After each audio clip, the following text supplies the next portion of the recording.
Friends, mula naman po sa grupo ng Duterte Riders Support Team, Duterte Riders Support Group, at lahat ng Consolidated Riding Community, please, your statement. Magandang umaga po sa ating lahat. Sa aking mga napakinggan po dito sa aking mga magigiting po na nakasama, marahil parang lahat po kanila lang nasabi. Although, nire-represent ako po, hindi naman po sa inyo. Mula po nung nakuha po si Tatay Digong last year, March 11.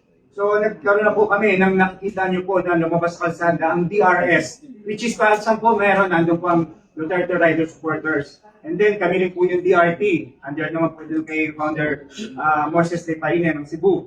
Ang DRS po, Kuya Connie, nakasama po sa kanila. Ang inyong naman po ay ang Pangulo po ng Duterte Group Riders Philippines po, yung DGRP. So halos hindi po nagkakalayo lahat ng itinatag. So ngayon po, kumakatawan po ng Riders Philippines po ng buong bansa natin. Ang panawagan ko lang po please po, Madam Sara, sana po i-lead niyo po ang ating bansa na sobrang hindi lang po nila pastangan, niyurakan, sobrang panggagasa na po. So nakakaawa lang po dahil ka po, katulad po natin, karamihan po dito, mga may anak din po tayo. So unang-una pong tinitignan ko, bakit po ako muli lumabas? Ang inyong po lingkod nawala na po bilang nagsilbi po before sa Kabataan SK. And then nag-federation po ako ng school sa aming lungsod. Tapos so ngayon po, kaya ako lumalabas dahil nga po nakikita ko po, kung mapapansin niyo po, ang ating mainstream media po parang lagi ang balita na lang po puro ang sa BP Sara, lahat po, parang kung titignan niyo po, everyday kayo po mga vloggers, di ho ba? Wala na ho din yung merong ginahasa, pinatay, hinulgat ng adik, riding in tandem. Ako po mismo, relative po, ilang beses so, di ho ba, inablog na laging wala na po yung gano'n, kinuhaan ng motor. So kailangan po natin ng peace and order. Kaya po, naaalala ko po lagi nung si Tatay Digong. Kaya kailangan po natin talaga na may mamuno po sa ating legitimate, which is si BP Inday Sara. Yun lamang po. Yun. May I request everybody to please stand up.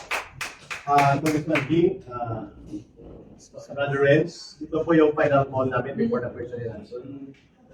Kami po ay nananawagan na ang pinagmumula ng kaguluhan ito ay si Marcos Jr. Siya po ang pasimuno ng sabotahe at kaguluhan sa Senado. Siya din po ang itinuturong mastermind of all evidence and all witnesses. Siya po ang nagpasimuno ng tinatawag na monumental restoration of graft and corruption in the country. At ngayon, lugmok ang buong bansa. Ikahos po at naghihirap ang milyong-milyong mga Pilipino. There is no solution clearly but for Marcos to step down. At kung hindi po siya magre-resign, hindi rin po kami titigil sa mapayapang pagkilos na ito. And there is only one way to move forward, but to call on the Vice President to offer herself to lead the country and the people in a peaceful way, in a peaceful manner, in a peaceful action that will unify all initiatives, calling for Marcos to step down and protect the institutions of democracy. Kaya po kami nananawagan. Let me say this as a parting word to you. Tayo po lahat nagsakripisyo. Because we are not after kung sinong papalit, but we are after na matigilan na itong manggagasa ng gobyerno ni Marcos. Kaya tayo, we have risked our lives, we have said words that may be taken by the government sa kanilang lawfare, yung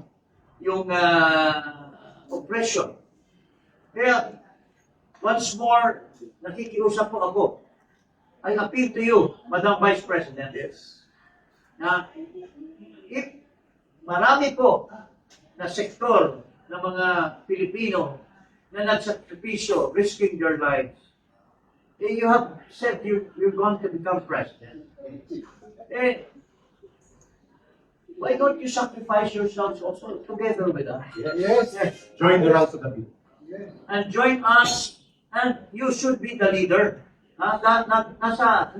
Pag tumayo po kayo dyan, manawagan kayo, nandiyan po kami lahat. Yes! Tama! We will support you.